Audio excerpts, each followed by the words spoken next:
ఒకరోజు ఒక రైతు భగవంతుడిపై చాలా కోపగించుకున్నాడు.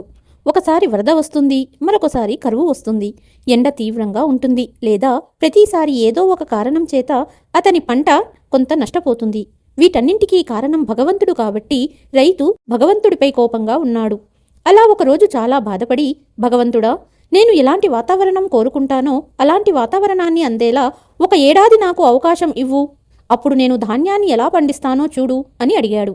పరమాత్ముడు నవ్వి, సరే, నీకు నచ్చినట్లుగానే వాతావరణాన్ని ఇస్తాను, నేను జోక్యం చేసుకోను అన్నాడు. రైతు గోధుమ పంటను వేశాడు. ఎప్పుడు ఎండ కావాలంటే అప్పుడు ఎండ, నీరు కావాలంటే నీరు లభించింది. కాలంతో పాటు పంట పెరిగింది. రైతు కూడా చాలా సంతోషించాడు. ఎందుకంటే ఇంతకు ముందు ఇలాంటి పంటను ఎప్పుడూ చూడలేదు. ఇప్పుడు పరమాత్మునికి వ్యవసాయం ఎలా చేయాలో తెలుస్తుంది. ఇన్ని సంవత్సరాలు మమ్మల్ని ఇబ్బంది పెట్టాడు అనుకున్నాడు మనసులో ఆ రైతు. పంట కోతకు సమయం వచ్చింది. రైతు గర్వంగా పంట కోతకు వెళ్ళాడు. కానీ పంట కోత మొదలు పెట్టగానే అతనికి ఒక్కసారిగా నెత్తిపై పిడుగుపడ్డట్టయింది. ఒక్క గోధుమ గింజ కూడా లేకుండా అన్ని గింజలు ఖాళీగా ఉన్నాయి. చాలా బాధగా, భగవంతుడా, ఇలా చేశావేమిటి అని అడిగాడు. నీవు మొక్కలకు కొంచెం కష్టపడే అవకాశం ఇవ్వలేదు. వాటిని ఎండలో వేయించలేదు.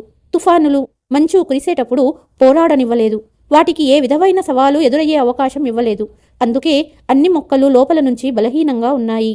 తుఫాను వచ్చినప్పుడు, భారీ వర్షం పడినప్పుడు, మంచు కురిసినప్పుడు మొక్క తనంతట తాను నిలబడగలుగుతుంది. అది తన ఉనికిని కాపాడుకోవటానికి పోరాడుతుంది. ఈ పోరాటం ద్వారా వచ్చే శక్తి దానికి బలాన్ని, శక్తిని ఇస్తుంది. దాని జీవన శక్తిని పెంచుతుంది.